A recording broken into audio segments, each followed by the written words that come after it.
Bienvenidos. ¿Alguna vez se han puesto a pensar de dónde vienen realmente algunas de las historias más famosas de la Biblia?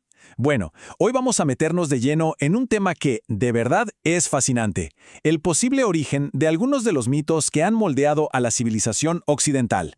Y esta es la pregunta que lo arranca todo, ¿no? ¿Qué pasaría si esas historias que consideramos únicas y sagradas en realidad tuvieran ecos o incluso raíces en culturas y mitos muchísimo más antiguos? Acompáñenme en este recorrido para explorar de dónde pudieron haber salido estas narrativas. Antes de sumergirnos de lleno, una aclaración súper importante. Este análisis explora teorías y datos históricos que están documentados.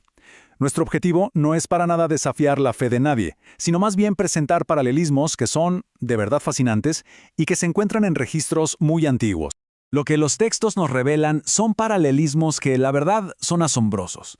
Al poner estas historias una al lado de la otra, casi que podemos ver un mapa de cómo las ideas viajaron, se adaptaron y se transformaron a lo largo de los siglos. Es una historia de conexión cultural que quizás no nos esperábamos. Muy bien, empecemos nuestro viaje en el Antiguo Testamento, porque es aquí donde encontramos algunas de las conexiones más antiguas y, la verdad, más sorprendentes de todas. Esta es una de las historias más conocidas en todo el mundo, la del Arca de Noé. Para muchísima gente, es el relato original sobre un gran diluvio que lo cubrió todo.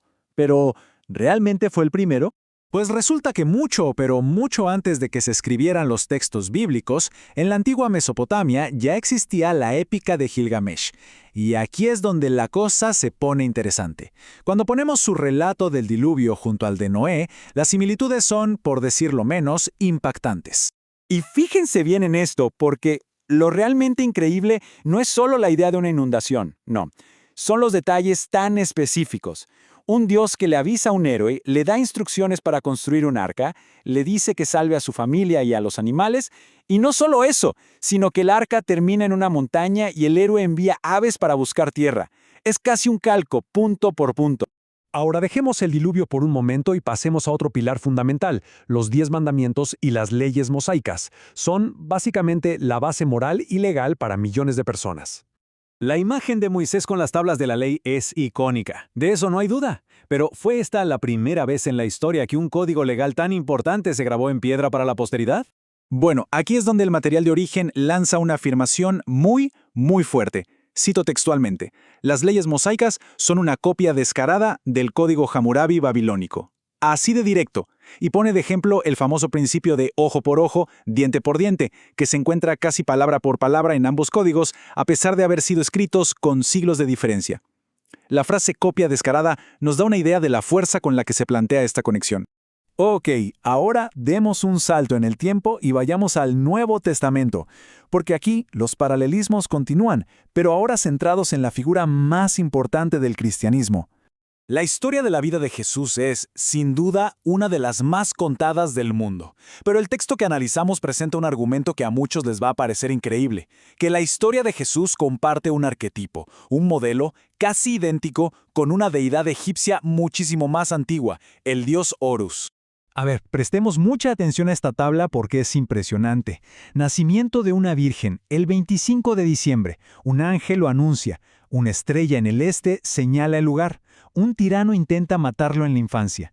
Es bautizado a los 30 años. Tiene 12 discípulos. Realiza milagros como caminar sobre el agua y resucitar muertos. Y para terminar, es traicionado, crucificado, enterrado por 3 días y resucita. Hasta los títulos como El Ungido son prácticamente idénticos. La correspondencia es asombrosa. Y uno podría pensar que las similitudes se detienen en las grandes historias, pero no es así. Se extienden hasta los símbolos y rituales más fundamentales de la fe, como vamos a ver ahora. Pensemos, por ejemplo, en la doctrina de la Santísima Trinidad. Es una de las ideas teológicas más importantes y complejas del cristianismo, un solo Dios que existe como 3 personas distintas. Pero, como podemos ver aquí, la idea de una deidad en 3 partes no era nada nueva.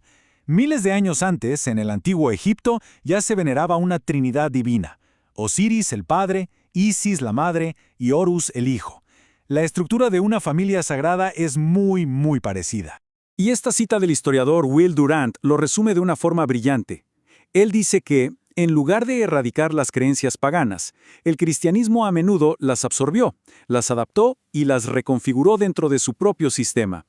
Es una idea muy poderosa. Todo esto nos lleva a una pregunta clave, ¿no? Si tantas de estas historias, símbolos y conceptos ya existían en otras culturas, ¿por qué fue el cristianismo el que terminó imponiéndose sobre todos los demás? Pues la respuesta que nos ofrece el material de origen no es teológica, sino política. Pura y dura estrategia. Parece que la supervivencia y el dominio del cristianismo fueron en gran parte el resultado de decisiones tomadas por una de las figuras más poderosas de la historia. Hablamos del emperador Constantino.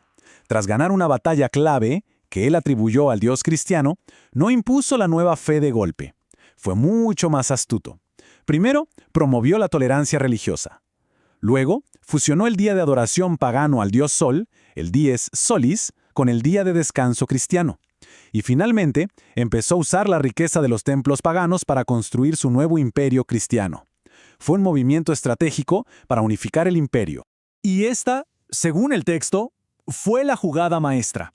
Al adoptar fechas que la gente ya conocía y celebraba, como el 25 de diciembre, que era el nacimiento del dios Sol Invictus, Constantino hizo que la transición fuera casi imperceptible.